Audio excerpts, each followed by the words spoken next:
Hi again, everyone. Welcome back to part 2 of the kickoff webinar for Let's Reopen a Sustainable Circular Society. So we just stretched leg, got some water. I hope you did the same. And for the new joiners, welcome to you. So we just had an exciting morning with a lot of speakers presenting all the challenge briefs that are going into the virtual innovation sprint. So yeah, I'm just even more excited now.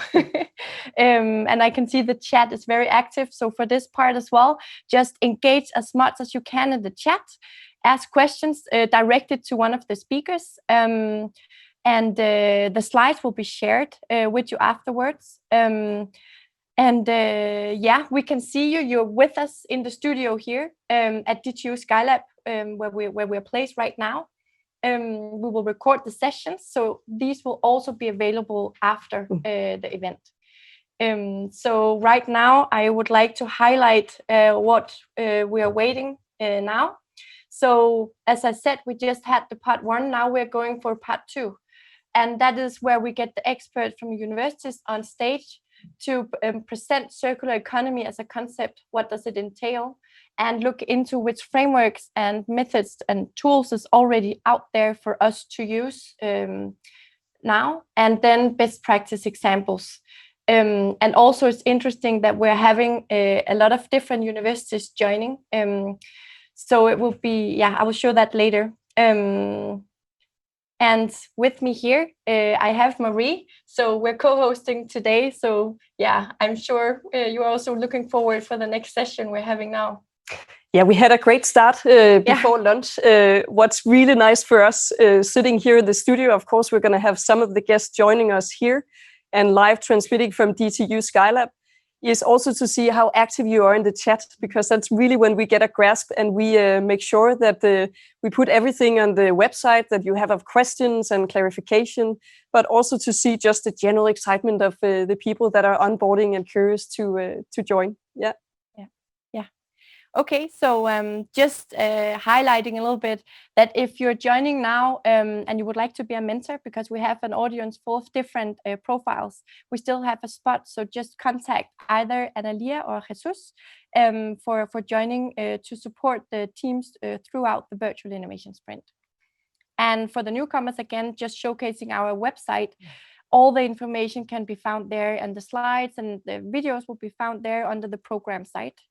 And as I said just briefly before, here you can see an overview of all the universities we have, and they will each join today. The only one not joining is University of Copenhagen, which will have the pleasure of having a keynote for the sprint weekend.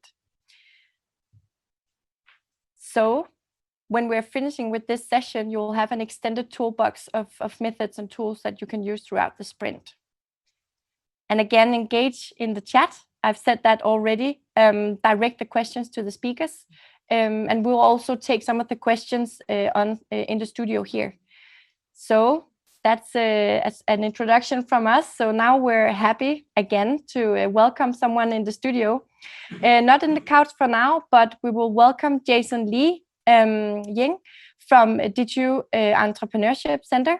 Center for Technology Entrepreneurship, DTU Entrepreneurship. And you will have the pleasure of starting the session now. What we'll hear now is that it's a talk more about innovation. So we called it opportunities under industry turbulence. And also what was interesting is that Jason was active in the debate throughout the COVID-19 crisis. And I'm just super excited to hear your talk now. Jason, you had collaborated with Berkeley on an article, but I will give the talk to you. So over to you, Jason. You have around 8 minutes for the talk. Yeah, I can see you, so welcome. Thank you, Christine. Thank you, Marie. I'm going to start my presentation. Thank you, everyone. Nice meeting you. My name is Jason. I'm the professor in innovation and entrepreneurship. I'm also the research director at the DTU Center for Technology Entrepreneurship. And today I have the pleasure to be the first person in the afternoon session to give a talk. And usually, you know, when you're attending any kind of a conference, the first person who's giving a speak is either a political leader or a generalist. So I am not a political leader. I'm a generalist. All right, start sharing the screen.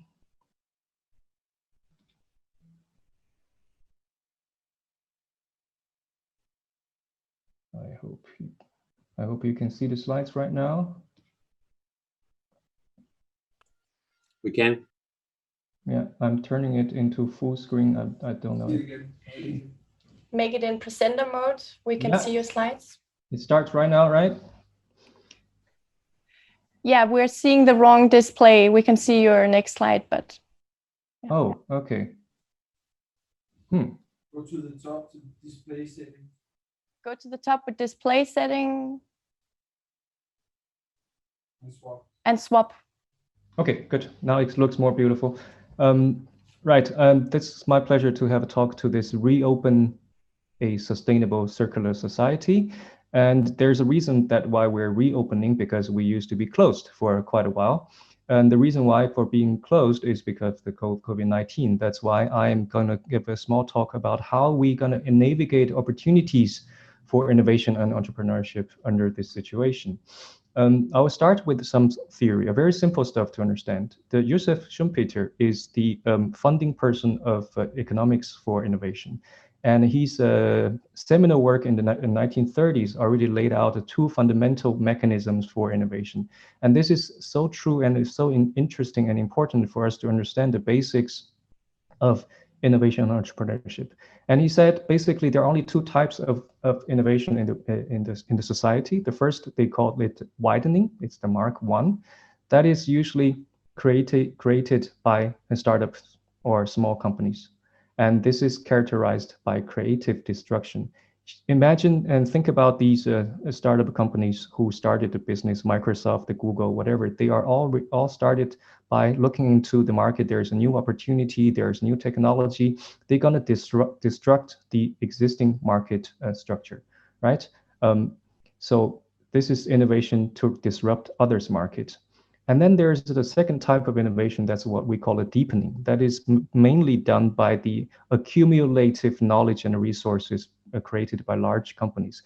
If you think about these large pharmaceutical companies, they spend millions and billions of euros and dollars into R&D and then introducing new drugs. This is a typical mechanism of creative accumulation that is deepening the knowledge for innovation.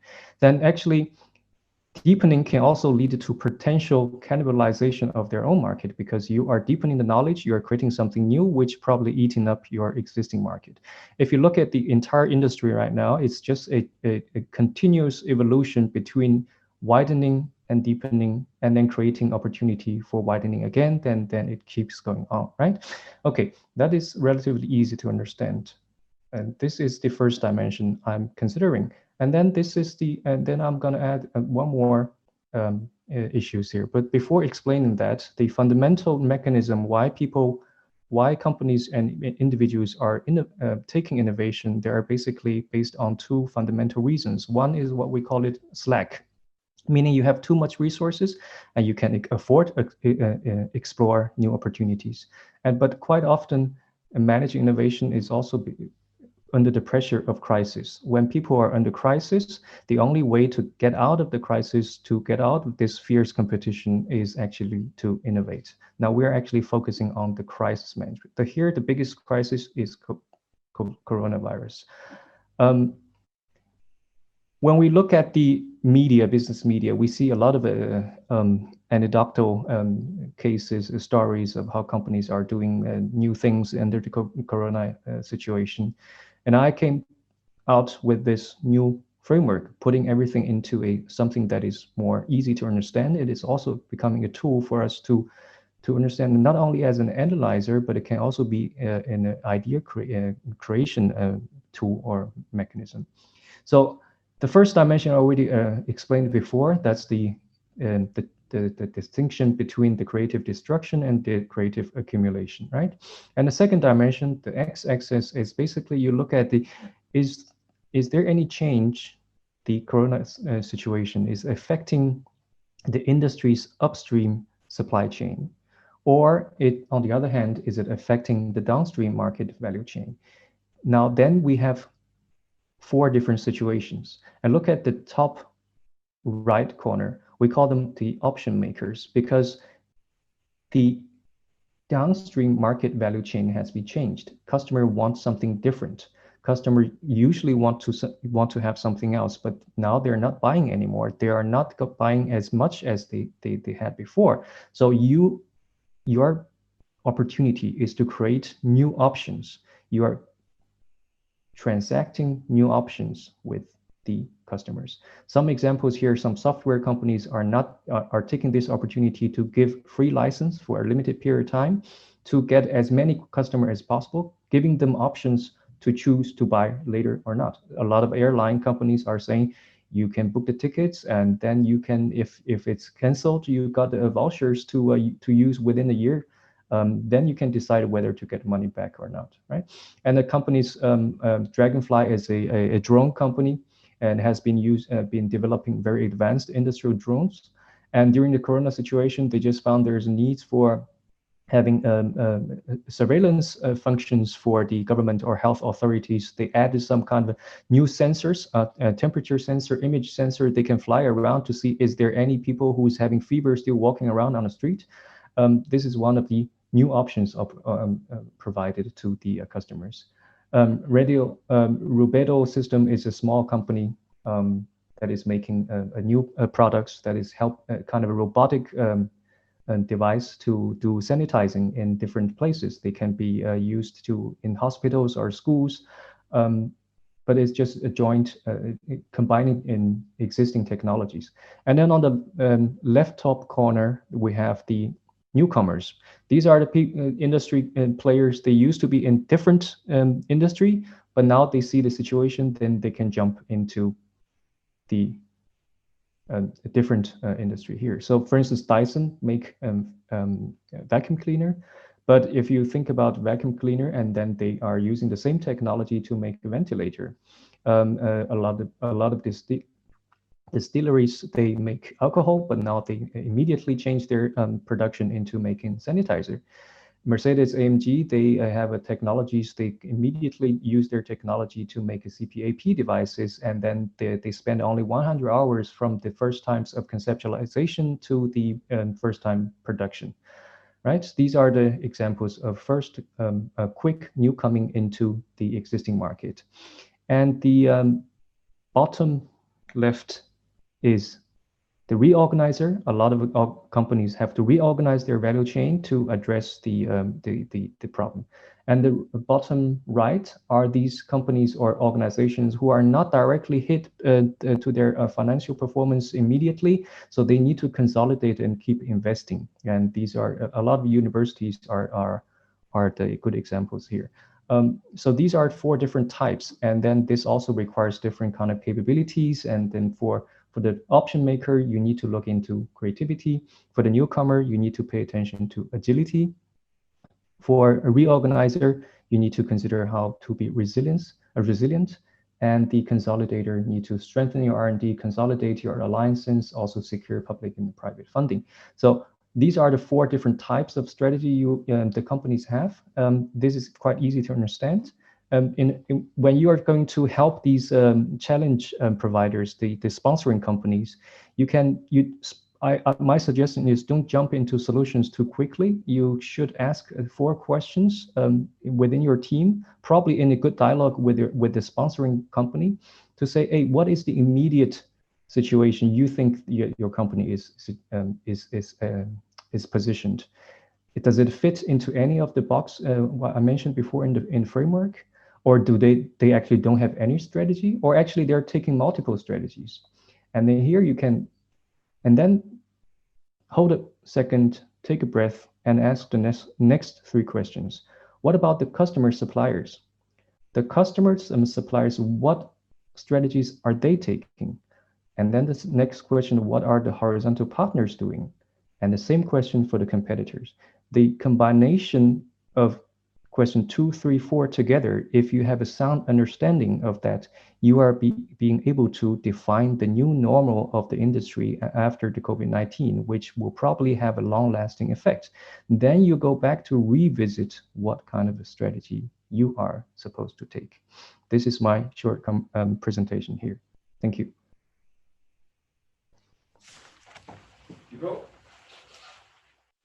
Thank you so much, Jason. That was I- super inspiring. So now we actually have 4 key questions for the students to take on into the virtual innovation sprint. We have time for a few questions now. I would like to ask, can you actually transfer this methodology to the universities? So now we're gonna hear different university representatives talk today, but how could we as a university also approach this change as an opportunity to do something new? And if so, what key question would you ask the university or the dean, Anders Bjerklev? Yeah. Okay. At the first glance, That's over to you, Jason. Okay. At the first glance, I think the universities are at the bottom right corner. That's the consolidator. We are facing the changing demand of education, and we're also changing the industry collaboration. So I think this is the moment we're strengthening our industrial alliances, academic collaboration, and also try our best to seek public-private funding. But we can also think about, as I mentioned before, these 3 questions we're going to ask. Who are our customers? Our students, industry?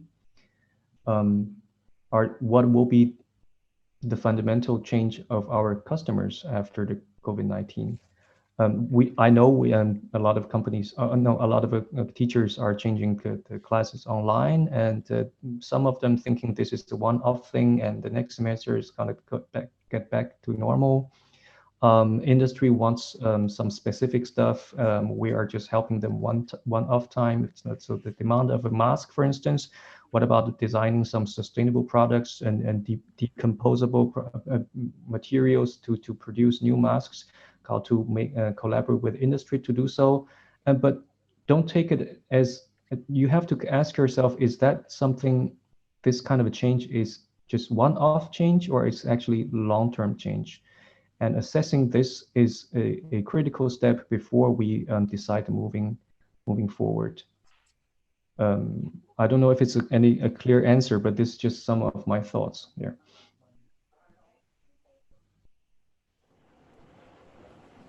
Thank you so much for that, Jason.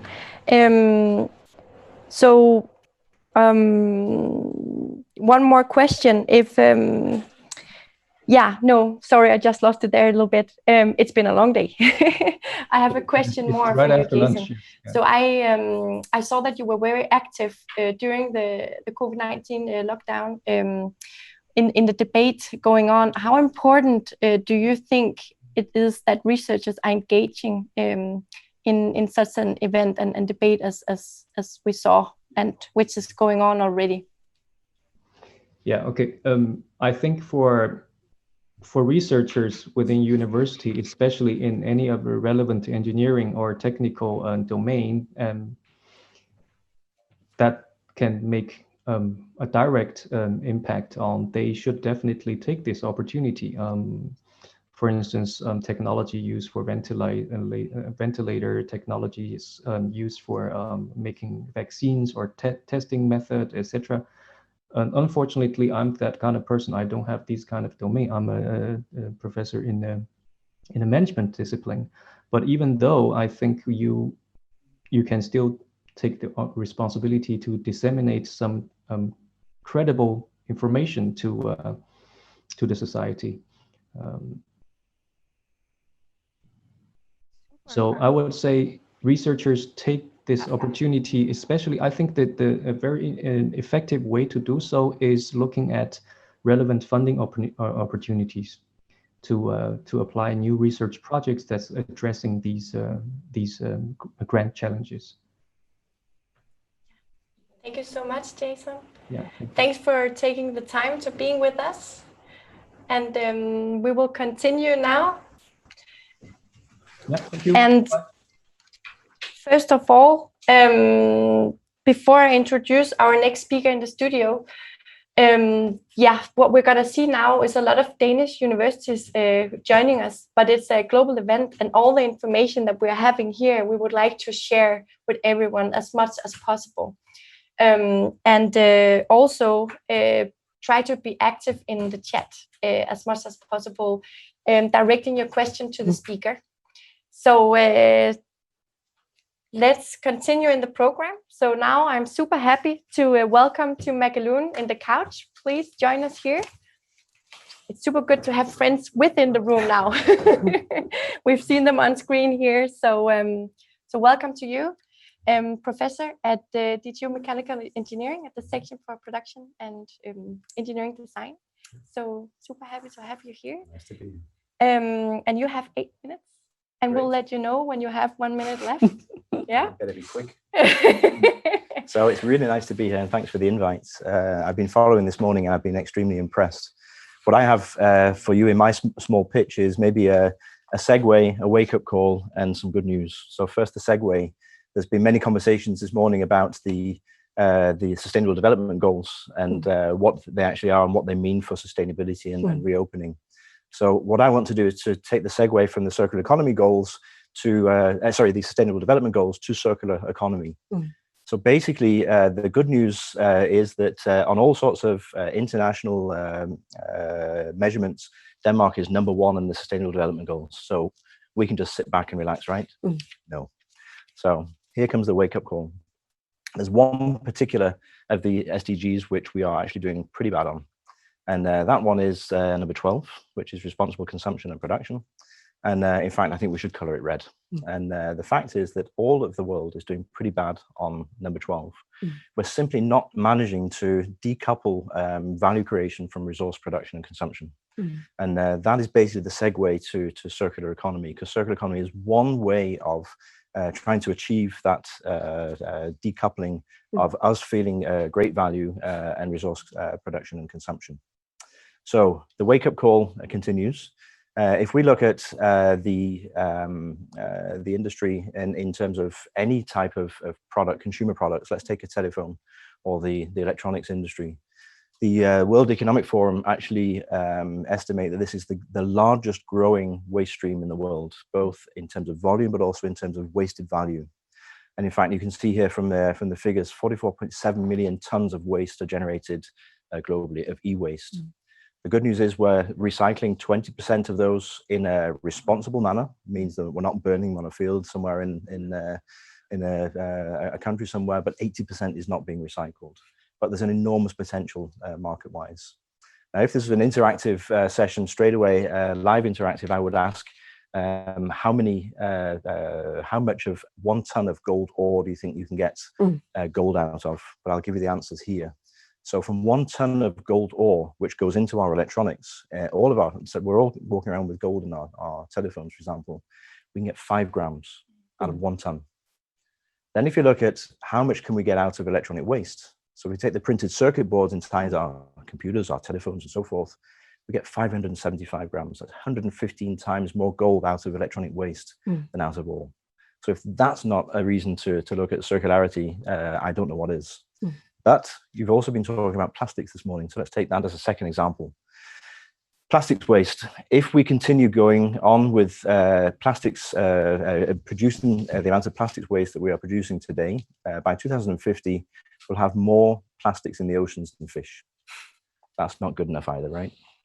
We eat fish, and by the way, we're also eating plastic already, because we eat fish that eat plastic, and they and it becomes concentrated in our bodies. In fact, there's one scientist who actually has measured 29 out of 35 hazardous substances in her own bloodstream through plastic waste, among other things.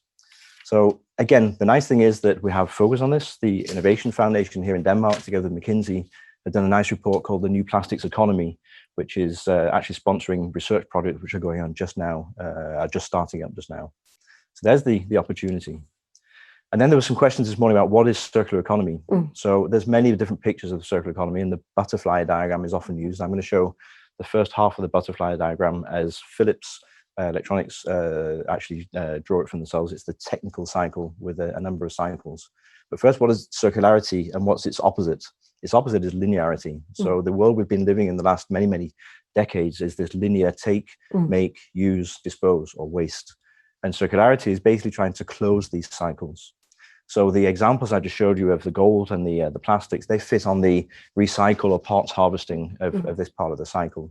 But there's also another part, which is the or the other half of the butterfly, which is the biocycle, which is all sorts of biological science and learning from nature in the technocycle.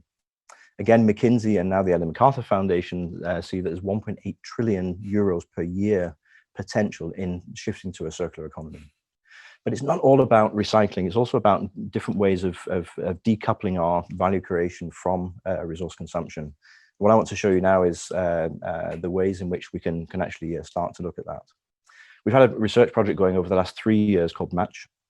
And basically what we started to look at was to say, how can we help companies to look at their business processes, look at the way in which they do their products and service innovation, their production and their value chain, all the way through the life cycle, which you see on coming up on the screen now, but also the way in which they organize the company. The companies reorganize themselves for circularity, to be able to take things back, to be able to revalorize, to be able to not produce them in the first instance, and maybe even make services, which was also talked about this morning. And also to look at what are the market and policy drivers and barriers that are out there. So this is the project we've been doing.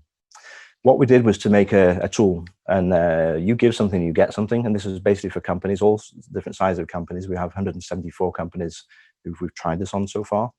The tool they get is a self-assessment tool. They can go in and look at how ready they are in these 8 dimensions.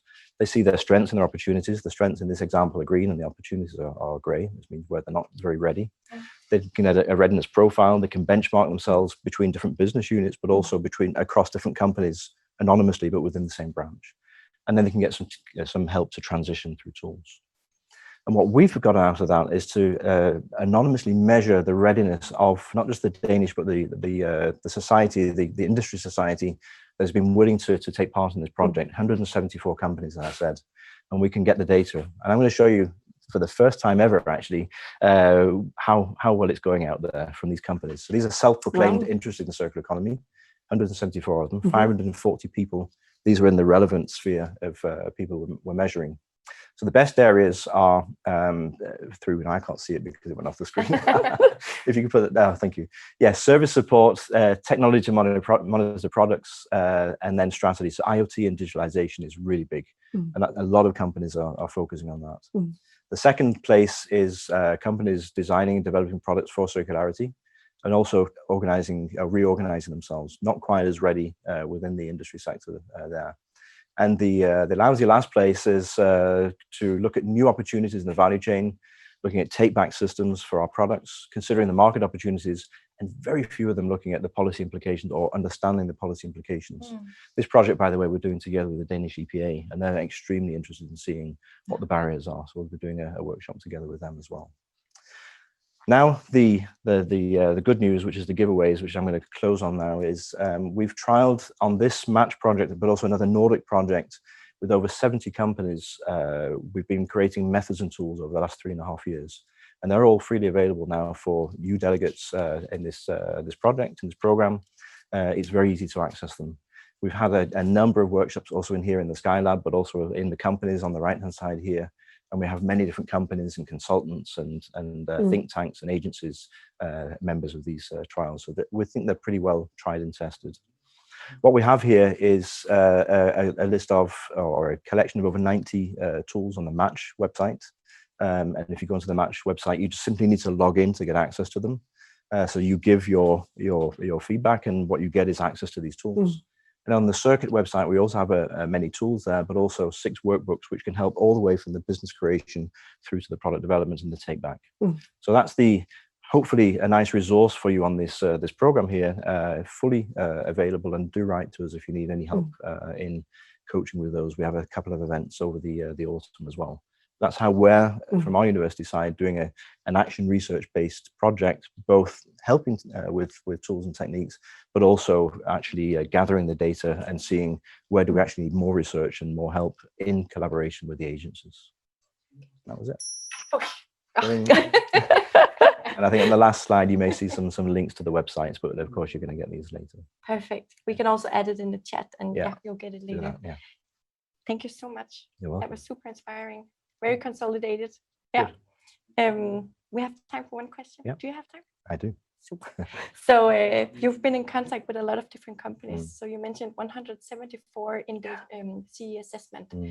When you've been in dialogue with them, is there any general eye-opener that they see when they get the assessment?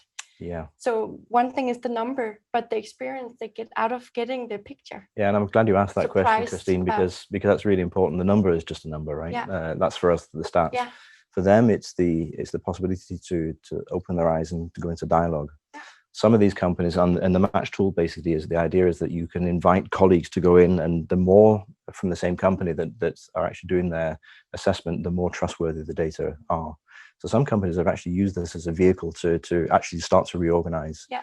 And they were really surprised that when you get the CEO and all the C-level of the organization in the room, they said, yeah, it's going great. We're doing really fine. Yeah. And then you ask the guys on the shop floor and the product development and the supply chain management group, and they start to answer, they get a very raw picture of, oh, actually, we're not that ready at all. And there is quite a standard deviation and there you need the numbers spread. again. And there you need the numbers. And then we can help and say, how do we do that? And that's the last part of the help that we give to some of those companies, is to take them through a process where the gap is big or the readiness is low, to see how we can improve that. Yeah. And they've seen as being a very nice way for them to get their eyes on where they need to focus. And then after that, the tools that we've been developing are useful for them, of course, to try it. Yeah. Thank you so much. You're welcome. So that was the first speaker from DTU. Good luck with the project. Thank you so much, too. You're welcome. And we'll share the slides with you. So that was it for the guest on our couch. And we will go to the next speaker. So thank you very much. And we'll see each other again soon. I will just turn this one and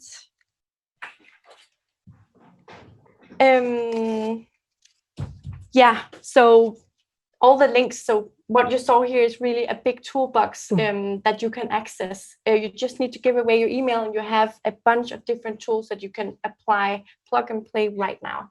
So that was a good opening from the universities. So now the next speaker in the studio, streamed in live, is Michael Hauschild from environmental engineering, from the section for quantitative sustainability assessment. So you also have 8 minutes, Michael, so I hope you're with us, and we'll let you know when you have 1 minute left. I am indeed with you. Can you hear me?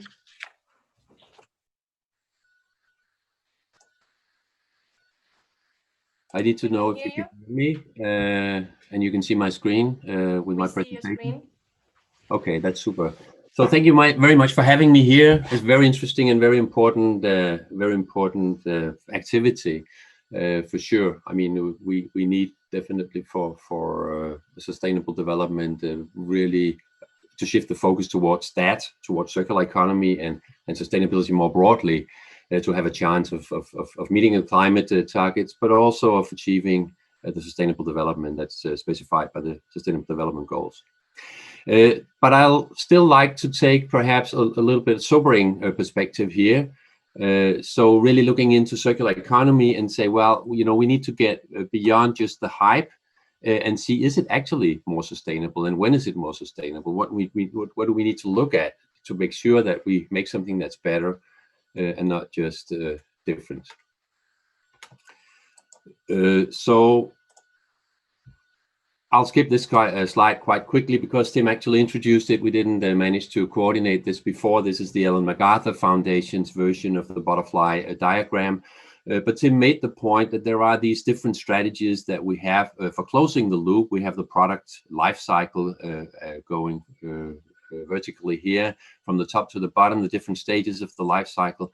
And the circular economy is really about closing loops instead of having these linear product lives, to have them much more circular, preferably closing the loops close to the user. So maintaining the product in use, servicing it and so forth. If that's not possible, harvest parts of it, remanufacture it, refurbish it. If that's not possible, recycling it. Unfortunately, as I think Tim also mentioned, that's a fact that circular economy so far has been very strongly focused on the last part of these, so the circle that is furthest away from the user, where we just recycle the materials. And there are some thoughts there to consider of thermodynamic nature if this is a strategy, and even for the other circling. Closing loops is a good thing because it saves production of new products, it saves materials, it saves resources, but it also costs energy. Energy for collecting the stuff, for processing it, cleaning it, and making it ready for a new use. So if we take a graph here where we have, in this case, energy on the y-axis and the percentage of a material that we are recycling, or a product for that matter, along the x-axis, we'll see that the more we recycle, the more we save. So that's a direct proportionality here.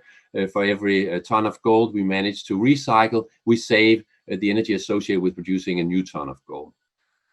On the other hand, there is also a cost. As I said, it costs something to collect it, it costs something to process it, and that depends, of course, on how it is. It's much easier to recycle steel, aluminium from engine blocks than to recycle aluminium from a thin foil that has been used in food packaging or in a juice container. So we have some types of products where it's very cheap, it's very easy to do, and the lost energy is not very much. But as we move further and towards 100% recycling, which we can thermodynamically never reach, but we can move in that direction, we see that the cost in terms of lost energy increases dramatically. And of course, what's interesting is really the net energy here. So when we sum these two curves, we find that there is a point where we actually start losing energy by recycling. And that's, of course, not meaningful.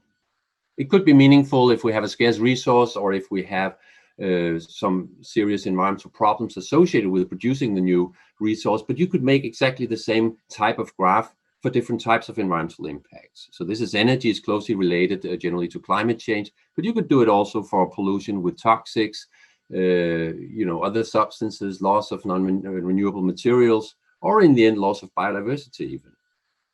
So this is important to keep this kind of perspective in mind.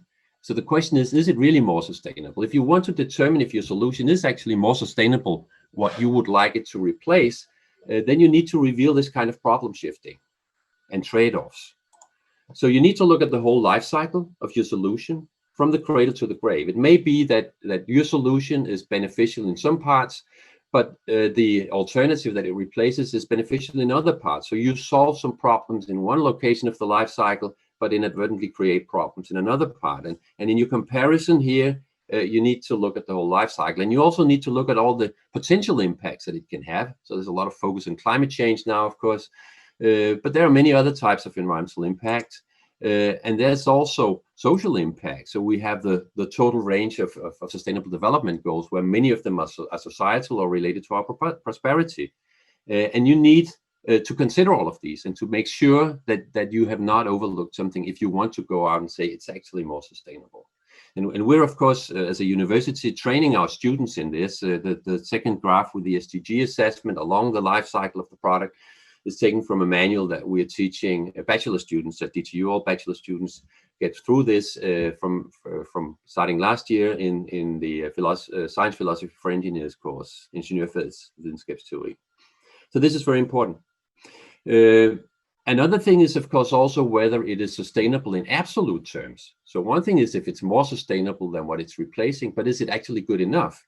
Is it something that delivers whatever it's supposed to deliver within the space that we can give for it? Olivier, in his first presentation, was talking about these absolute boundaries that we need to respect for climate change.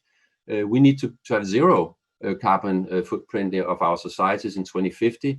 We need to reduce current levels by around 50% globally in 2030 already. So what does that mean? How much can we actually allow the technology to clean? So what's important is here to have this absolute perspective as well. So we're not just, refining, polishing a little bit on something that eventually we shouldn't do in the first place. My last point here is about stocks and flows. If we take the example of steel, Western societies have in-use stocks in buildings mainly, and in cars, what have you, in our society of more than 10 tons of steel per capita. For each of us, more than 10 tons of steel. The flow into this is somewhere a bit above 0.2 tons of steel, so 240 kilos or so per capita. And since this is a steady state situation, we are stable around these plus 10 tons, we lose a similar amount from our stocks. And this is where circular economy is focused. So focus is very much here on making it more efficient. Actually, for steel, we're already quite efficient. We're recycling, I don't know, more than 80%, 85%. But of course, we should aim to be more efficient if it's meaningful, as I said in the beginning. But I think what's really interesting is what can we do about the stock? And this is where some of the other strategies, circling closer, if you like, to the user, come into play here. So I think it's very important to look at that. I mean, the load of products and materials that we are building in our societies, that is really a very important source of environmental impact, of non-sustainability. And when we're talking circular economy, we need to see it in this perspective. And that concludes my talk. I'm ready. Yeah. So I should end the sharing, or what? You can do that for me. Thank you very much, Michael. It's impressive also to invite a number of researchers to basically pitch a big part of the research and activities they're doing here. I know that that's not an easy task, but it's really great to see how it's working. The way that we have set up this session is that those of you that are joining virtually, we will do a collective Q&A session after the university presentations. So for those of you joining virtually, if you have any questions to the presenters, we please invite you to be active on the chat. The easy way to navigate your questions would be if you put the name, just the first name of the presenters in the beginning of your question, because then we know who to direct it to afterwards. Michael, what has been really inspiring also with your presentation is that you're working on giving the students and the young researchers both a holistic and critical approach on how we work with sustainability that can also be a very broad perspective, and sometimes we're using it without actually having a critical understanding of it. So speaking of having a holistic approach to sustainability, I'm really honored and excited to invite our next speaker, which is not from DTU, but from Aalborg University. And this is Professor Kirsten Gram Hansen, that is having a quite different research practice and area. So I hope for you listening in that you're going to get a number of different perspectives on sustainability, and hopefully some of these models will be interesting for you that are joining the innovation sprint and bringing these perspectives and toolkits into the actual acceleration of your projects. So Kirsten, I hope you're with us, and the screen is yours. You have 8 minutes for your presentation, and when there's 1 minute left, we'll just have a small little sound from a bell giving you an identification on having 1 minute left. But Kirsten, welcome on board. Thank you. I hope you can see me and my screen. Does it look right from you, and do you hear me? Yes, we can hear you and we can see you. That's fine, thank you. I'm Kirsten Gram Hansen. I'm professor at Aalborg University, as you just said, and I would like to talk about efficient technologies or end-user behavior, which is the most important, or the more important, in a circular economy. So I take a slightly different approach, but I start the same place as I think many of the other presentations have done, that we need new relations between consumption and production. We are going away from the linear production, distribution, consumption system, and we need to go into something which is circular, which means that resources... Then just let us know if you're putting them on. Right now we can see you on the screen. So I didn't... I have my presentation on, so you don't see that. So share screen. Yeah, I did share screen. We try again.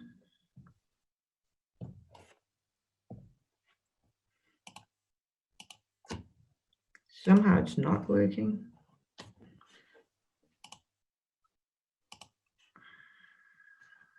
And you still don't see anything but my face? We see you and hear you, yes, but not your slides. That's a pity. It's very good slides. The anticipation. Yeah.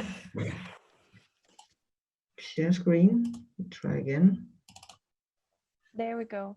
There you go. That was good. So put it in presenter mode. Yeah. Does it work now? Yes. Yes, that's great.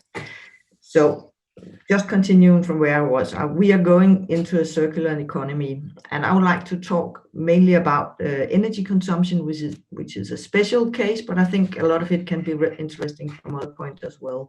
And in the energy system, you could say the circular economy is slightly different because it's more something that is network based.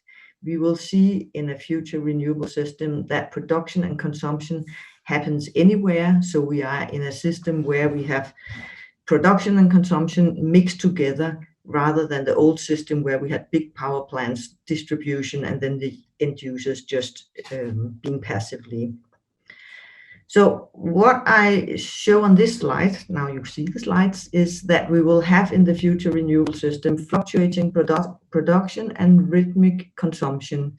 So in this figure, in the light green, you see on some weeks of January, some years ago in February, you see the production that follows wind and sun. We see sometimes there's a lot of production and other times there's very little. And then we have the dark green part of the figure showing the societal rhythm. This is a weekend, this is a weekend, then we have 5 weekdays, and then we have the weekend again. So we have peaks every morning and every evening, and we need to deliver energy in these peaks, or we need to remove these peaks so we can have the production and the consumption of energy to match each other. And this means that the future energy system will have new roles for consumers in this reconfigured energy system. We have talked about consuming less energy for many years, and we will continue to have consumers to reduce consumption. You could say we need reducers to be a big fancy, but we also need consumers to deliver flexibility to energy networks, so postponing or reducing peak consumptions. If we can have people to consume less in the peaks, then that is much more important than reducing overall consumption. So we also need consumers to be flexumers who can reduce in peaks and postpone their peaks. And then the last role for the consumer is to be a prosumer. That means starting to produce energy themselves by PVs on the roof or by other types of local energy consumption production systems. So I will talk shortly about these 3 roles for the consumers. And first is about reducing consumption. We have had efficient technologies on the market for many decades now, but there are problems on this efficiency as well. This figure is based on more than 200,000 households, detached houses in Denmark.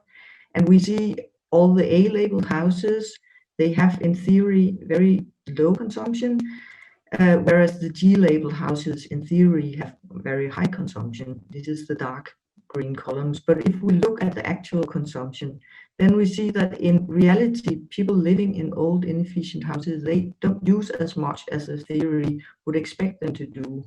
Whereas people living in the new low energy houses, they actually use more than the theory would expect. So how can we understand this?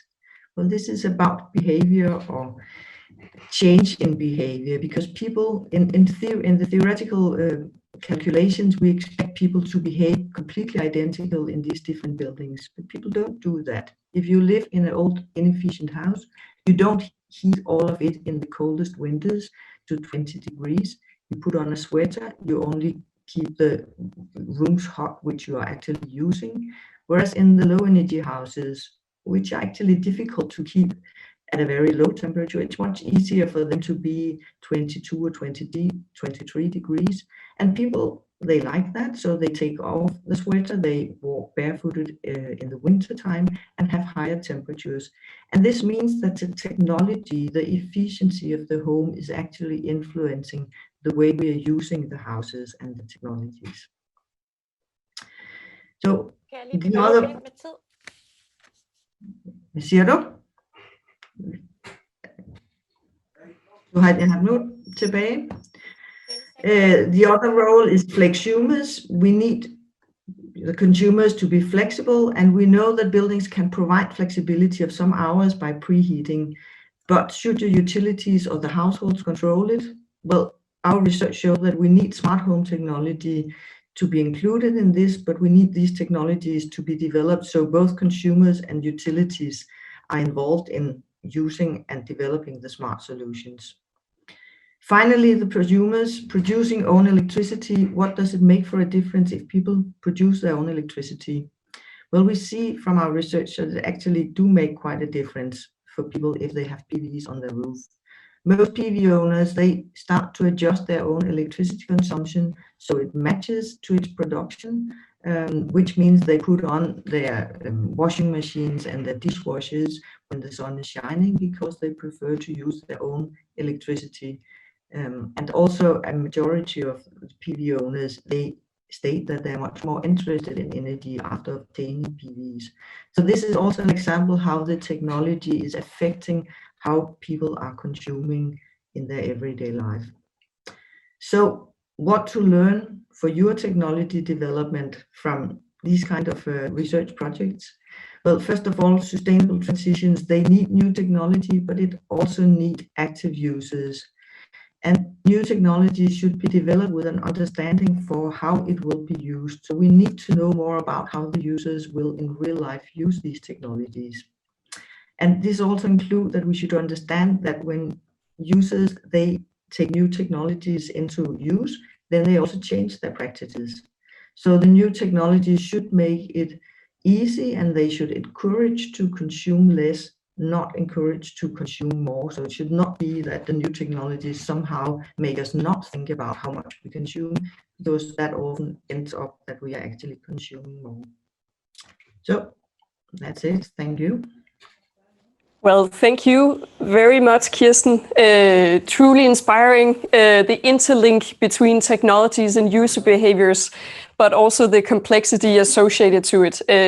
I can highlight that during the innovation sprint, we will also challenge and guide you to include the users along the development process, both to bring a voice into the solutions you're going to develop, but also to continuously test and challenge the assumptions that you're having, because it's a really important point. It's great to see activity on the chat. If you have questions for Kirsten, put her name first in your question, and then we'll take a few of the questions once we had all the presentations here virtually. But thank you very much, Kirsten Hansen. Next up, we have from another university, Roskilde University, that's based southern part of or south of Copenhagen. We have Jesper Holm, Associate Professor. So I hope you're with us, Jesper. We are really looking forward to your presentation. So the screen is yours, and we will get you feedback in case there is any problems with the sound and the slides. But welcome to you, Jesper. Thank you very much. Well, yes, I'm a lecturer at Roskilde University in environmental transition. I'm giving focus on the role of environment and health policies on the transition. And I'm not going to do a presentation on any slides, whatever. So I'll try to do it orally, and I have to look at my paper because I have to stick to 8 minutes. But so you might look at the pictures behind me in my private home. We don't have any private problems on that here. So I work with companies, municipalities, and social institutions and change agents, and encouraging students to do the same during their times at the university. I'm currently involved together with people from DTU on co-conference together with companies and municipalities. Exactly the same type of travel that you are inviting us in this program.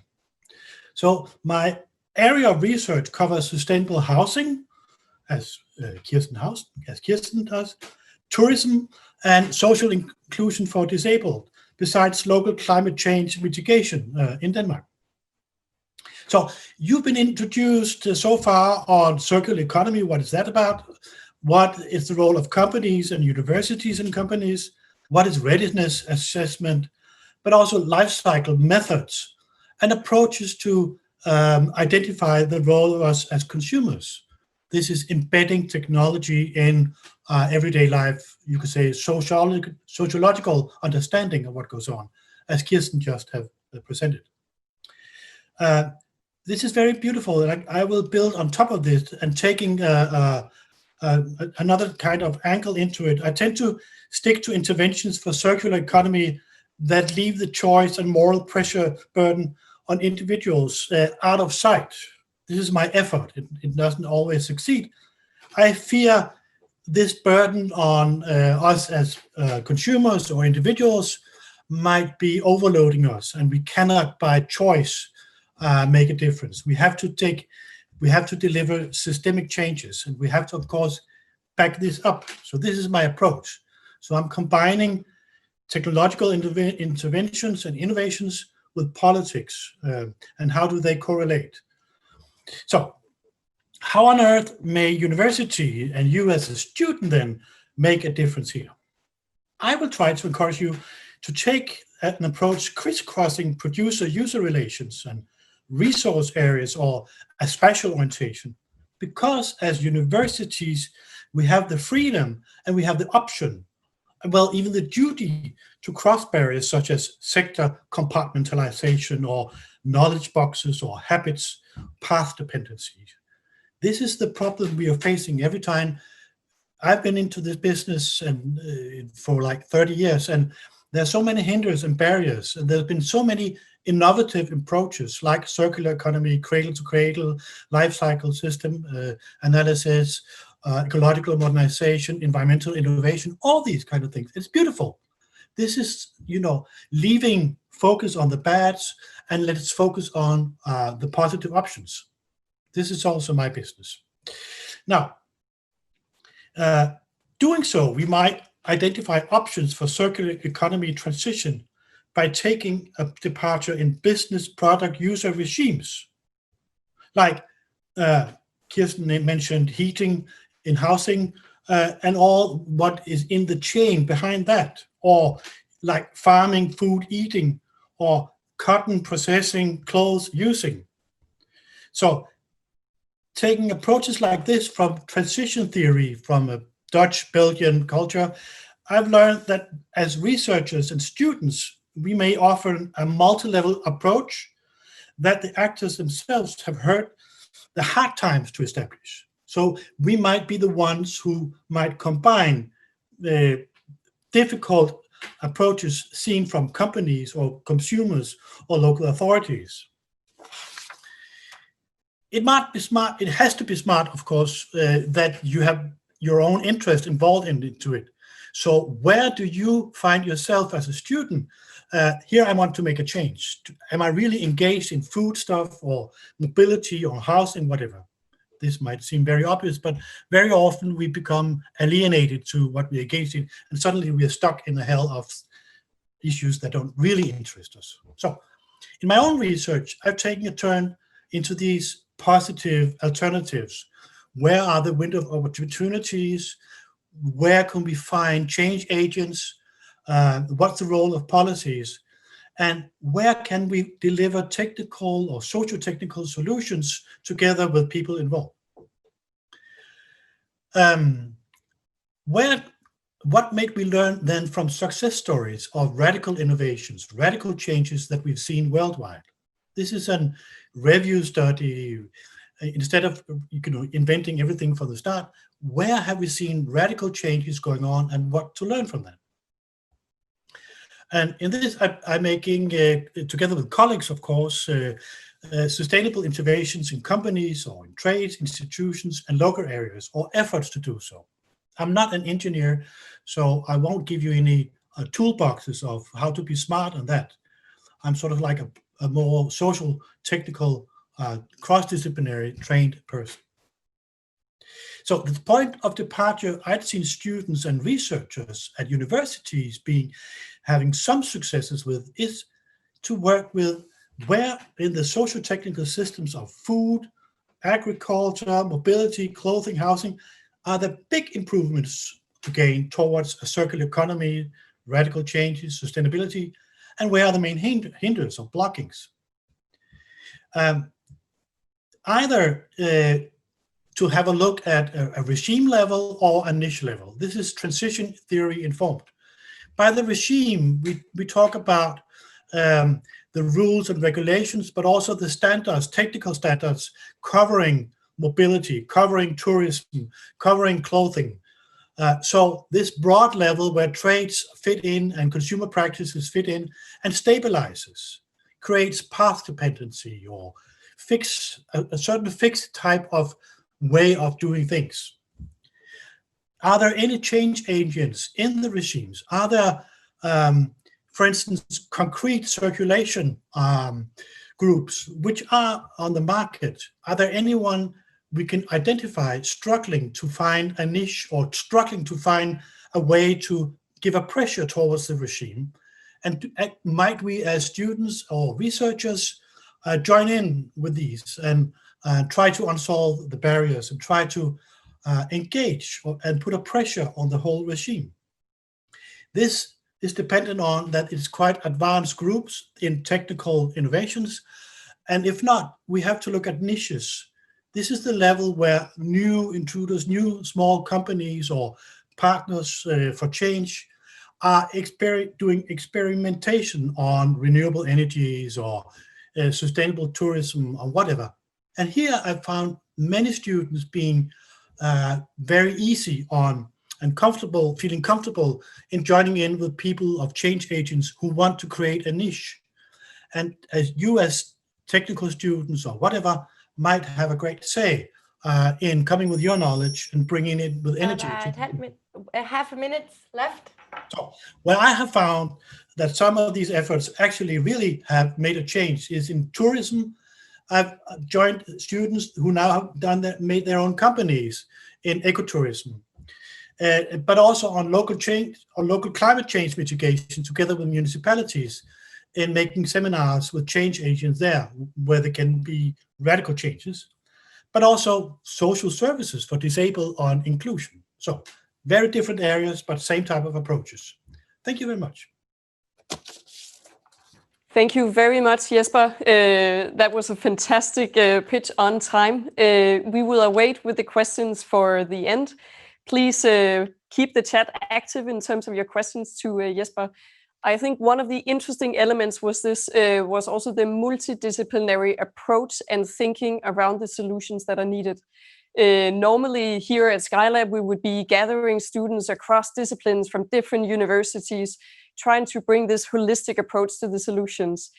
This time in the virtual innovation sprint, we hope that you're going to connect globally with the different approaches and skills and disciplines to really think out of the box, but also ambitious in terms of how can you use your expertise to address a given challenge, maybe looking at some of the challenge descriptions we had here.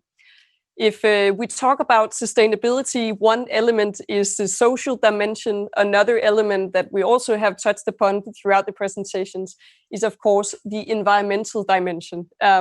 So we're extremely happy now to have in the studio from DTU and DTU Environment, Thomas Astrup, which is the head of section at DTU Environment. So we're really looking forward to hear your presentation, and it's just great to have you here sitting in the couch with us. So the word is yours. Yeah, welcome. I think it's a fantastic initiative that you have been doing, and it's really good. I'm looking forward to be here also and to try to put well, a slightly different perspective to what we have heard so far. But also a perspective that somehow is underlying the discussion before, which is the resource perspective. And in my mind, resources are important to remember when we talk about circular economy, circular solutions, because this is in a way what drives the circular solution and what should be in place.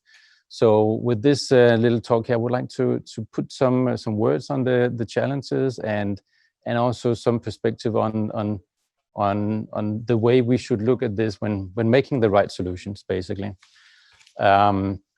What we have seen probably mainly loads of these different kinds of circular diagrams indicating circular solutions and circular economy and so forth. And as we heard today, also there are a lot of, let's say, challenges and things we should consider in each of these phases, like the design, the manufacturing, distribution, and so forth. What I would like to come to is sort of the, in a way, quote unquote, the end of the circle, like before closing the loop, which is turning the waste materials into new raw materials. Behind all this, there's some basic principles or drivers in a way, which is the access to resources, access to raw materials. And of course, in order to maintain that, based on this, we need to have innovation, new business opportunities and solutions and so forth. But we also want, from all this, we also want to harvest the environmental benefits, the sustainability aspects, energy, green energy, as we have heard today here. So again, from a resource perspective and also my personal perspective, it is sort of the end of the circle, that the waste angle that is really also difficult. The others were also difficult, but this is really difficult. And without that, we have no circle. So let's take a closer look at that. This is another circle that we have here. We all have circles, but let's just start from the beginning. Basically, we generate some waste. To do this, we need to understand what actually we have. What is the kind of materials we put down in the waste bin, and or how do we collect it? That's another thing. Is it just in the general waste, or is it a special system, reverse logistics? We can call them many things, right? But how do we do that? How does that affect the properties of the materials? How good are they to recycle? How can we upgrade them? These things we have to think about. So one suggestion is, when we start making the solutions, this is try to outline this circle here with our solution. Basically, we can make three things. We can make energy out of our products, our waste. We can make nutrients. We can make materials, or something that leads to materials properties.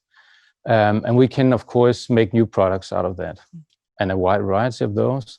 But that's the basic thing, essentially. So we need to understand, how should we prioritize those three different outcomes of the waste, and what kind of products do we turn those into? And most importantly, we need to consider, what do we actually substitute of normal virgin production? Because if we don't substitute anything, if we're just creating new demand or new consumption, we simply do not have any effect, any gains, any benefits out of this. And those benefits in the substitution part there, we have to balance those with the impacts that are associated with all those activities that we are doing. Because the whole recycling, the whole logistics, this is a burden to the environment in itself. So without any benefits downstream, we have no overall benefit. Of course, we have to close the circle also and think about our new products. How do they enter a new circle? Because honestly, most of what we have done so far today, it is only one circle we're actually thinking about, and not the next and the next. So we have some challenges there. Let's just move on and make this slightly more concrete, perhaps, that when we start thinking about the solution, we have to bring it down in each process step that we put our materials and waste through. We need, again, to think about what we offset, what we substitute. But we also have to realize that these circular solutions, they're not like single lined or isolated. They are affecting a lot of other things indirectly. And we need to factor that into account as well. Otherwise, we're forgetting a lot of stuff that may also have impacts, that may actually make things worse or have effects in other parts of our system. And we also have, and this is something that we often forget, we have to consider, what did our waste or materials, what happened to those today? Because nothing disappears, nothing just evaporates or vanish. So maybe something useful was made out of that, actually. So if we do something different, if we make a new take-back solution, we didn't do, or we will not do what we did yesterday. So that has to be accounted also. just a little example again with plastic, which is something we often talk about, and for good reason, because this is a super nice material, but it's a super difficult material also from a recycling perspective. And what we have is what we have on the left there. We have a lot of different plastic products. We have labels on them. We have printing. We have different colors and so forth. And essentially what we would like to have is something like this, some nice pellets, some nice colors or white or whatever that can be used in our manufacturing. So we need to understand not only how we take it back, how we deal with the products when they are products, but also the process steps that we put this through. How do we actually separate? How do we wash out the labels that we don't need and the printing and so forth? So there are many things we need to remove to have something nice and clean.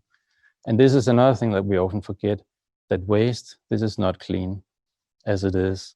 And we want to get it back into manufacturing clean. So there are many things like the properties of these materials, contaminants, additives to, in case of plastic, the rejects from these processes, what happens with that? Maybe there are some wastewater, maybe there are some emissions in other way. We have to address those also. And these are, again, things that we often forget. What we do basically at DTU and also other places is when we address whether something is sustainable, when we quantify the environmental loads, which is what we do at our section basically, is we put all this process chain or value chain or chain of events or circle, if you want, into our models basically. And we have developed some of those at DTU. This is an example where we can, all the boxes you see is basically each of those process steps.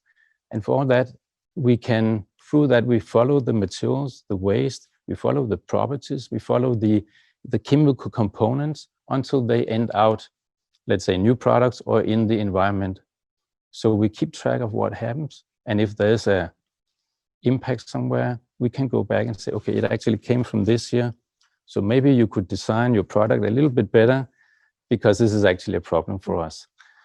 So each of those boxes, we put environment on that, and then we add it up, and then we can see, is this a sustainable solution from an environmental perspective? We can put economy on also. And that's the way to compare different solutions. And that has to be better than what we do today. And if we are good today, we have to be even better when we make new solutions. So it's not just enough to think, this sounds nice, this sounds circular, we have to do it better. And for that, we have to also do a bit of calculation, a bit of be consistent with it. Now, these models here, they are doing that properly, in depth. This is complicated, time consuming. This is what we do here and we research into. And of course, you cannot do that every time. You cannot do this in this line of or this initiative either. But you can start with a piece of paper, a blank piece of paper, and try to draw these boxes, try to think about, consider the events and think about what kind of activities is needed, what happens with rejects, what happens with all kind of flows. And once you have done that, basically, then you have done a very good starting point. And then the next step would be to either write us an email or pick up the phone and then take it to the next level and make sure that from the company perspective, that the investment you put into this here, the let's say also investment in terms of brand, that this is actually have a solid basis, it's robust, and you can be pretty sure also with the development in society in the future that this is a robust choice and investment, and you actually have a good circular solution. That was what I have. Thanks a lot. Thank you very much, Thomas. In this event, and the participants can choose to collaborate with a congress, a membership organization, and a number of industries that wants to move towards a circular practice, but also approach. In DTU environment, who are you collaborating with there, and what do you see as a role to move it outside of the university and actually be part of creating this change? we're actually collaborating a lot with the industry from different perspectives. It can be, let's say, companies or also public authorities, but also public companies handling waste. This is sort of one, okay, what should they do? They want to provide these materials back as raw materials. So making the solutions there, but also with industry manufacturing companies, like we have a problem with our product becoming waste at some point. How can we make sure that this is actually the right when we change design or we change our approaches?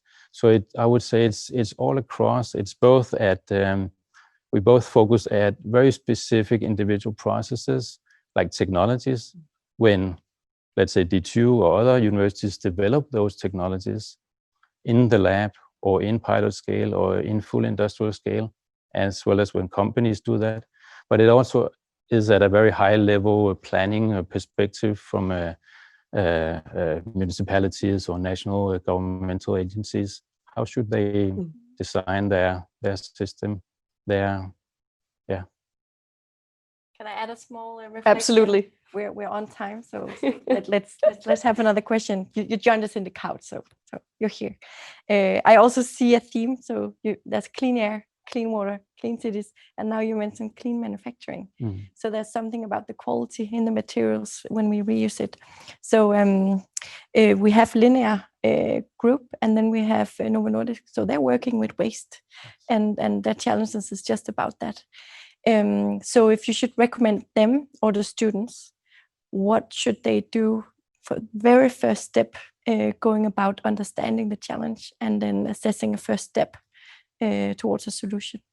I mean, there are a lot of brilliant ideas about how we can use waste materials for new purposes. Lena is one example. One of the things that I would suggest we think about or don't forget is the chemistry in these materials. There are, unfortunately, a lot of stuff we add to our products today that we actually don't want back. So we have to do something, or we have to pick our materials carefully. This is one thing that is often forgotten. Another thing is like I illustrated that try to plan the whole or illustrate the whole process of processing of the materials before it becomes a new part of a building or a new product, and then also think about how should that be taken down and back again, right? Yeah. Thank you very much, Thomas. Also a question from the audience. Yes, Linda. Yes, let's bring it. So you have talked about recycling plastic, and it's very detailed, looking into recycling one-time plastic. When we use such plastics, which is anyway going to be banned in many countries in the future, would it make much sense to actually look into these one-time plastic recycling? I think plastic is a material that we cannot avoid, even though these single-use plastic products are banned. Honestly, this is just a small part of the full plastic consumption. So I think we have plenty of plastic products to deal with in the future also. And unfortunately, some of the alternatives, they're not even more sustainable either. So just making it into a bioproduct doesn't guarantee that it's good either. Okay, perfect. Thank you. Thank you very much, Thomas, for joining us. That was a true inspiration. And again, we will be sharing your slides on the website for any of the participants and students. So thank you very much for your time. Thanks a lot. Thank you so Thank much. you. Have a good day. All right. Last but not least, in our long row of university presentations, we are now having a presentation with a bit more of an economical perspective, also being in the focus on sustainability. So we have with us from Copenhagen University, Associate Professor Christiana Parisi, as the final presentation, and then we'll have a bit of time afterwards to take some of the questions from the virtual speakers and the participants as well. So Christiana, I hope you're with us. The time is yours now. You have 8 minutes, and when there's 1 minute left, we'll just let you know by the sound of a bell.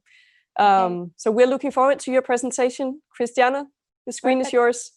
Perfect. Can you see me? Oh, yes, I can see that. So good afternoon, everyone. Let me share my screen. So I hope you can see that. It is. So I'm actually an associate professor from Copenhagen Business School, and my background is in accounting and social and environmental accounting, actually. So my expertise is in management control. How do you measure, how do you assess sustainability in general, but circular economy in particular, and actually how do you measure the impact, the social impact in particular of that. Today, what I would like to discuss with you is more on a practical level. How can we measure urban circular economy? This is based on a project that I'm currently leading. I am project coordinator of a large Horizon 2020 project that started in June 2019 and will end in 2 years. That focuses, its name is Reflow, and its focus is on implementing and circular economy within cities and actually supporting cities to the transition toward a circular and regenerative state. And this is what the cities that we're working with are both large cities. We have European capital like Amsterdam, Berlin, Milan, Paris, and smaller cities like Cluj-Napoca in Romania and Vejle here in Denmark.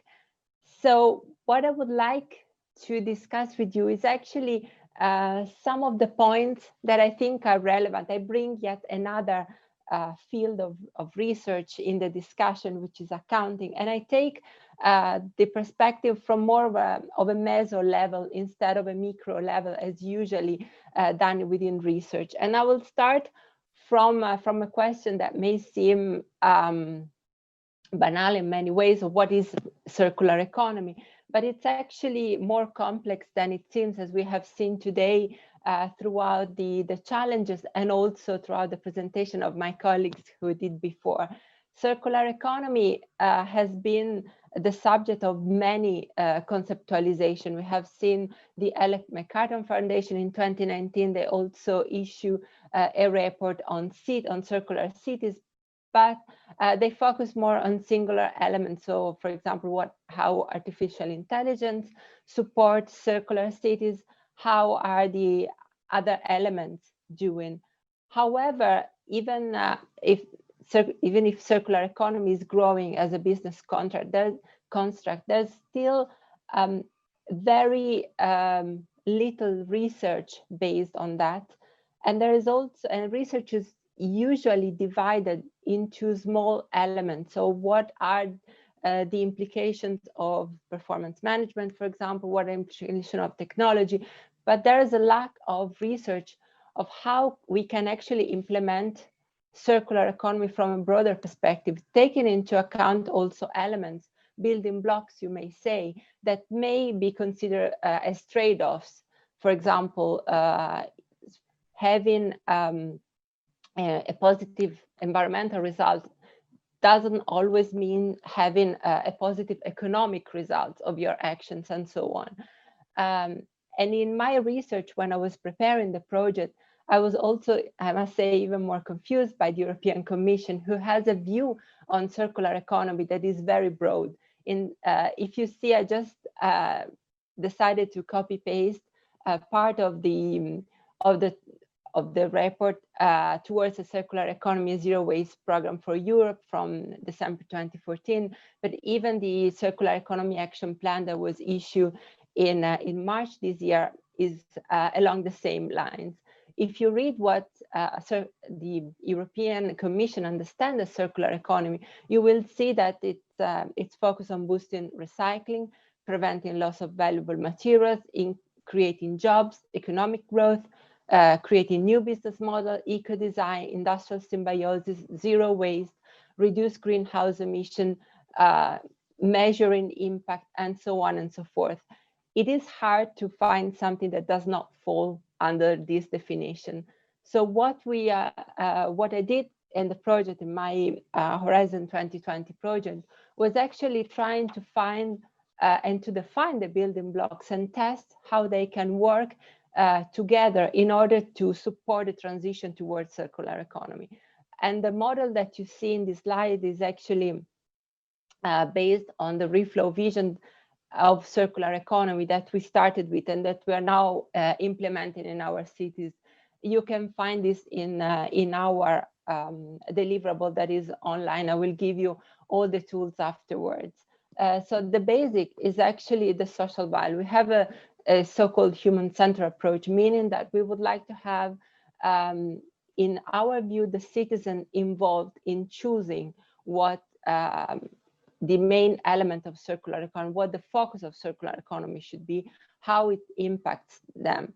And then based on that, what are the building blocks that we focused on? The first one is, as you can read in the green part of the slides, the green circle, those are our building blocks.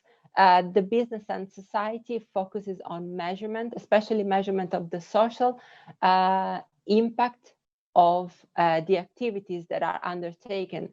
And as you know, social impact can be also translated in economic impact within the cities as well. The creation of new business models that actually try to overcome the trade-off between a sustainable circular approach and an economic return for cities themselves. Then we have technology, we have partners in our partnership that are focused on a distributed ledger technology. So they are creating and adapting blockchain technology to link the various actors in the value chain, thus supporting the exchange of information. The third building block is the material engineering, meaning on the one hand, the implementation of an MFA technology, which is a material flow analysis that tracks how the materials are actually distributed within cities and how we can implement that to improve the environmental impact, but also to start creating a material library where the cities can actually create new materials based also on the materials that they have available in the cities that they work, in the landscape where they work. The fourth building block for us is governance and urban planning, meaning that any prescriptive framework for circular economy is actually incomplete at urban level if we don't take into account which are the existing governance structure, what is the legislative environment where the cities operate, and actually can constitute a challenge as well as an opportunity for our cities. And then the two final building blocks are capacity building in order to create an awareness and also to form the participants in order to be for them to be able to properly implement circular economy and actually be proactive in creating new opportunities for circular economy. This goes from the general public to practitioners to university students and researchers in general. And finally, the communication about our findings. And just to give you an overview, the partnership, this is an innovation action, meaning that we do not only provide research, especially on the field in accounting, but also technical solution to the partnership. And each city, as you can see, has different partners inside. Usually they have a municipality, so it's that the interest of the city is actually granted.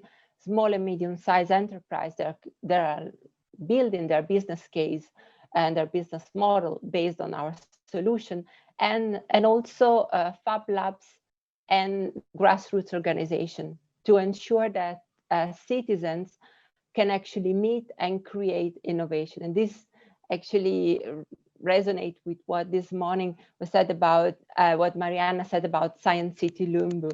So how do you create spaces where a citizen can aggregate and actually produce some knowledge in that sense and be proactive?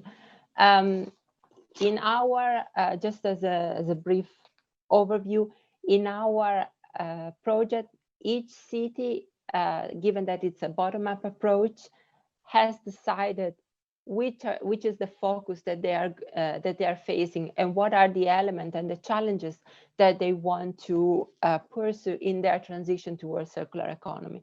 So just to give you a very brief overview, Amsterdam focuses on textile and life recycling, Berlin on water heat waste, which is a huge problem within our cities, but it's something that usually it's not easy to be perceived. It's not as easy as plastic, for example. Cluj-Napoca focuses on the energy consumption within buildings and how they can improve it. Milan on food markets, they call them food markets 4.0 because they would like to revive an agriculture that actually links local production to local consumption throughout the markets, the local markets that citizens used to buy food from, but are now almost dying. Yeah. I'm sorry to interrupt you. That the time has okay. Yeah, we're so finished. Sorry. I just wanted to say the last thing. You can find all our deliverables here. Thank you. So you can also have it there. Thank you. Thank you so much, Christiane. Perfect. So that was all the talks today from our university representatives. So a big virtual high five to everyone. Thank you so much. We lost the sound in the studio, so I'm just using the mic here.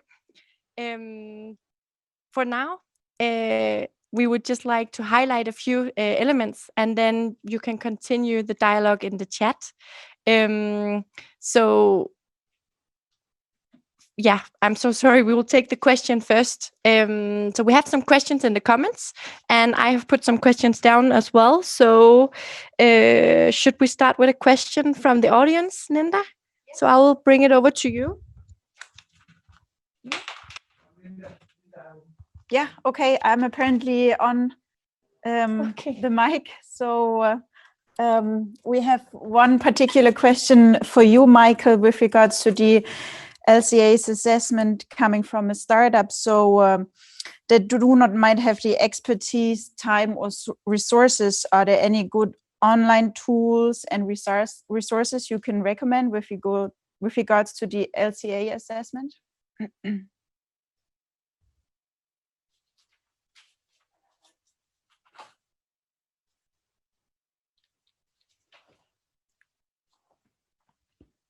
Do we have Michael with us still?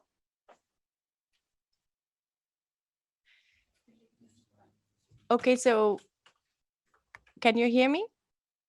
Hello? Can you hear me? Yeah? Okay. So we have a question. I have a question for Kirsten. So if you're out there, you mentioned a few terminologies for the housing and the energy sector. So reducers and prosumers. If we should take this approach for a business-to-business context, for example, Alfa Laval, what would it look like for them as a company to approach some of their stakeholders in the value chain to take more responsibility? Oh, Kirsten is not here. Who's on the line out there? Can I get a head up? Who's there?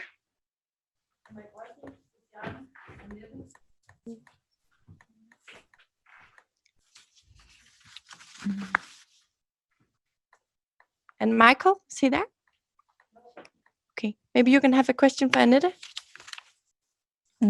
So Annette, in terms of the Congress. Oh, okay. Yeah, sorry. I think we still have a number of the other participants. So we take a question from the audience.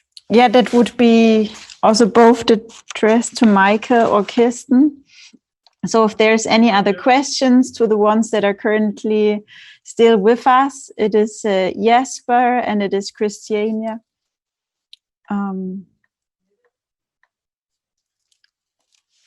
Is Jesper here? Yes, Jesper.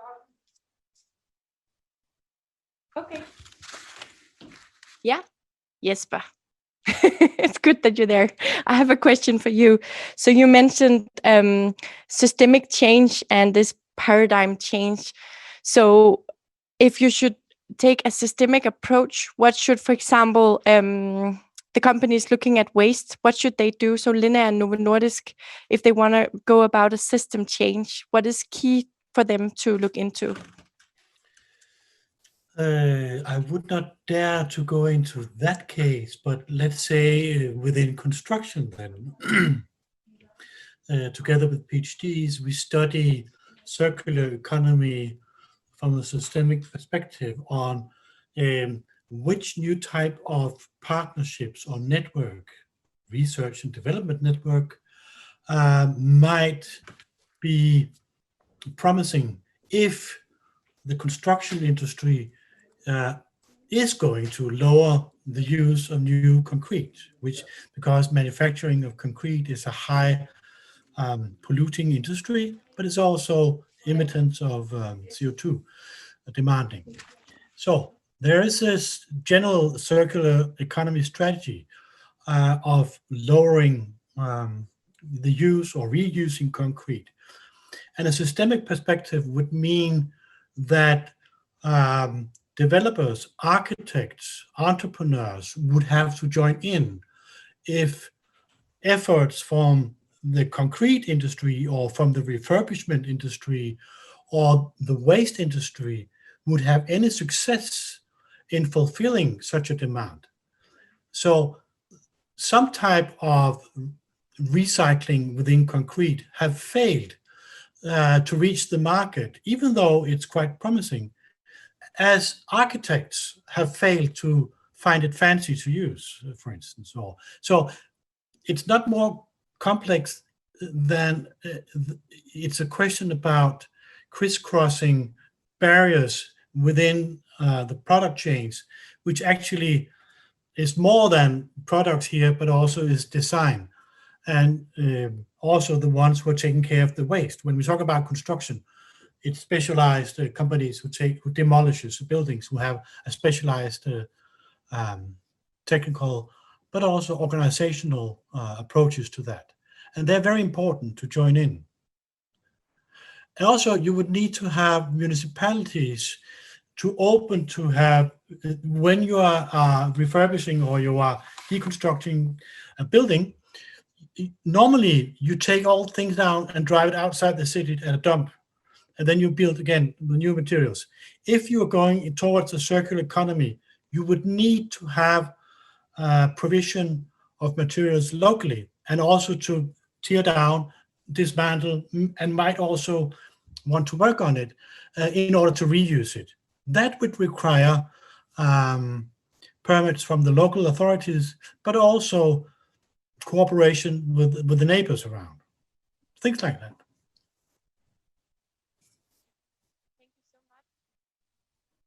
So let's continue with the program. This is the first time I've experienced that the speakers are leaving before the program. That would never have happened in a physical panel debate. So normally it's the other way around, but we still have the audience here, so that's good. So we will engage you in the chat, and we still have some of the challenge owners there, so address the questions. And I just have a few highlights for you before we end today. Let me see here. Yeah, so just highlighting the deadline for sign up. So for the students still here, remember the deadline is 20th of August. And then the date for the actual virtual innovation sprint is the 27th to the 30th of August. And then again, videos and slides will be shared. And just to underlining and understressing that the team formation session is starting the 27th. So that means we'll take good care of you to form a team. You're in very good hands there. And then please spread the word out there. Any quote you like from the webinar, any tools, any talks, just highlight it on the social media. That we would appreciate very much. And then the chat will continue until 3:30. I just want to say a big thank you. It's been a pleasure. Yeah, I've enjoyed it very much. It's very warm in here. It's been a long day, but what an inspiration. So what do you say, Marie? It's been absolutely great, and we actually know that a lot of you have been following us since the morning, so that's really, really great. I hope there's been a lot of inspiration, but hopefully we have also motivated you to participate in 2 weeks where we're actually kicking off the innovation sprint, and the whole weekend is going to be full of really, really nice but also fun activities. And speaking of that, we've been sitting here for very long, so please engage in the chat. But before that, I have given myself the opportunity to actually stand up and show you what has been happening backstage while we're doing this webinar. So everything you see here is the studio. It's a nice couch, but all the things that you're not seeing is actually happening just behind the stage here. Here we have Tina and Uwe that has been backstage, making sure that everyone went on board when they were supposed to, checking the sounds and everything. Then we have Peter here, and a lot of spaghetti wires going everywhere and nowhere, making sure that the presenters and couch are not stepping on it. Big help and a big respect on the whole setup that we're doing here. And if we just go out here, so we're actually going to leave the skybox, our meeting room that's hanging from the roof. We have a so-called war room, which is in here. So we still have Thomas hanging out. We have Anders that has been facilitating all the speakers and presenters that's been here. We have William that actually didn't appear on this slide today. William is a volunteer, and he's our tech support. So all the respect on all the channels that we've been going on at the moment here. So a last thing, and now you get the opportunity to see our makerspace here. We have Analia and Jesus, so 2 volunteers from the SDG student ambassadors that are volunteering. They have been onboarding both today, but also for the last 5 weeks, making sure that you're aware of this event going on, but also that it's going to run smooth and creative throughout the way. So hope to see you in the weekend. Stay tuned, be active on the chat, and let us know if you have any questions. Thank you very much for today, and bye-bye from DTU Skylab.